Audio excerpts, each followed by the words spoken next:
Guys, good evening. So yun, ngayong gabi, natapos na natin yung modification na ginawa natin dito sa steel sear na para sa double bell BSR10. Yan. So eto na siya. Yan. So itong part na to is in order ng client natin from Cebu. So kasama to ng piston body na nireview natin kagabi na pinagawa natin, pinasadya para sa Maple Leaf M165 na spring. So plan kasi ni owner ng BSR10 is mag-upgrade ng up to 700 FPS. So, ito na yung mga parts na kailangan niya, ipapadala lang natin sa Cebu.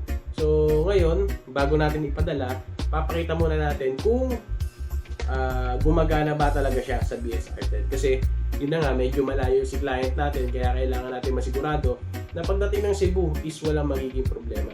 So, yun, iti-testing ko siya sa double bell BSR10 ko. Makikita natin kung sasabit ba talaga siya or mag-i-slam pa siya. So, yun, simulan natin, disassemble na muna natin. At palitan natin ng sear.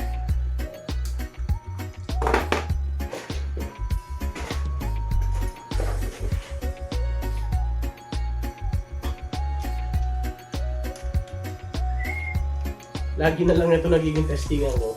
Sabagay, wala mo na ko ibang rifle na double bell, kundi ito lang.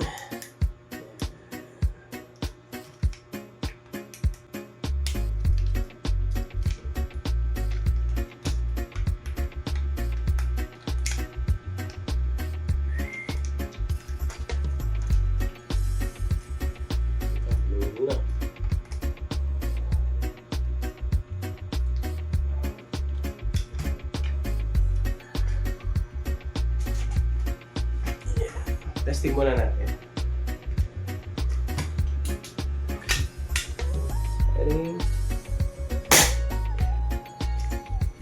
So, palitan tayo ng steel sear. Tingnan natin kung plug and play na nga ba talaga siya.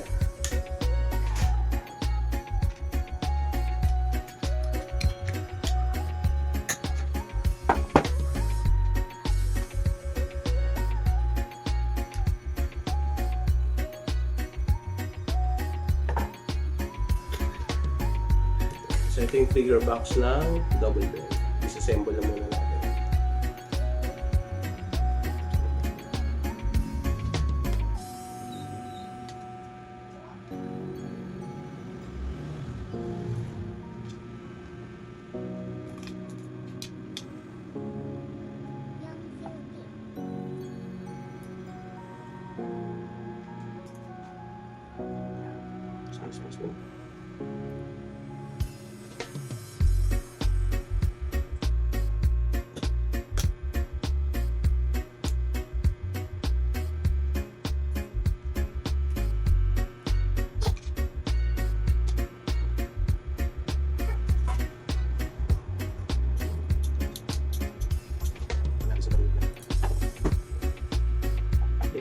Wala natin.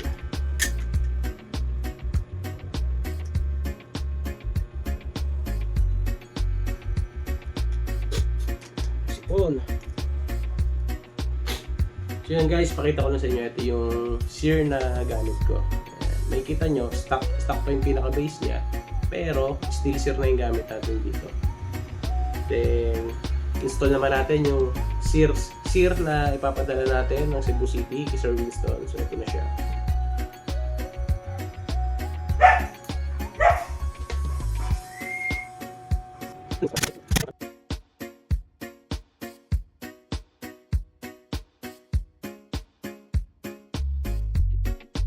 Sa kanya pag-install para safe na rin.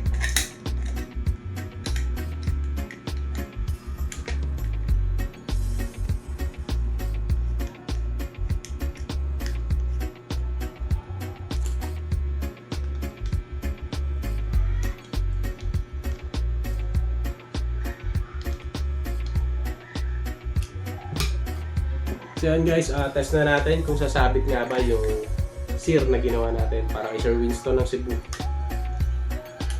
Yun, no? Yun nga pala sa mga nagdi-DIY upgrade, so pakita ko sa inyo kung paano nyo ma-check kung meron ba singaw yung piston body natin. Kasi nyo lang. Then, iputok nyo ng isa. makikita nyo, naiiwan yung piston dito. Kasi nakatakip yung pinaka-nozzle niya. Diyan yung makikita kung may singaw.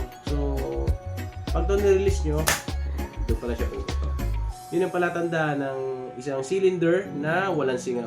Basta sa ganito sa double valve BSR. So, ganoon lang yung gagawin nyo. Gasan nyo lang. Gasan nyo ng isa. Then, balik. Tapos, kaya. Pakita ko naman sa inyo kung gaano ka-smooth yung charging handle nito. Gamit yung SIR na ginawa natin. So, kasan natin. Kung saan ang nahuhulog. Ganyan siya smooth. Ayan. Ganun kaganda yung modification na ginagawa natin sa part na to. Then, fire. So yun lang, at least nakita natin na plug and play siya sa double valve BSR10 na wala siya magiging problema. So yun guys, nakita natin na plug and play talaga siya. So maganda yung modification na ginagawa natin sa SIR. Makikita nyo rin kung gaano kalambot ikasa at gaano ka-smooth yung pagbalik ng charging handle niya. So yun, disassemble na natin siya at ipack na natin kasama yung piston body para maipadala na natin ng Cebu kay Sir Winston. So yun, sir, ready na yung mga parts na in-order mo. So, padala na lang natin, ship na lang natin, then update mo ako pagdating dyan. Pag medyo nahihirapan ka mag-install, tawagan mo na ako. Tuturuan kita kung paano. So yun lang po, sa mga gusto ng mga gatong parts, yan, piston body, tsaka modified SIR para sa double valve BSR10. So plug and play siya. Message lang kayo sa page. Then pag-usapan po natin kung ano yung mga parts na kailangan nyo. So yun lang. Disassemble na natin. Maraming salamat po. So yun ulit sa mga naghahanap or nagdi-DIY upgrade para sa mga double valve BSR10 user. So available sa atin yung piston body na naka-modified para sa M165 ng may pulip na spring. Then, available na rin sa atin yung SIR set. Yan, para sa trigger box ng double valve. So, steel SIR na to hindi na to basta-basta napupudpod. So, yun, message lang sa page. Then, pag-usapan po natin. Yun lang po. Maraming salamat.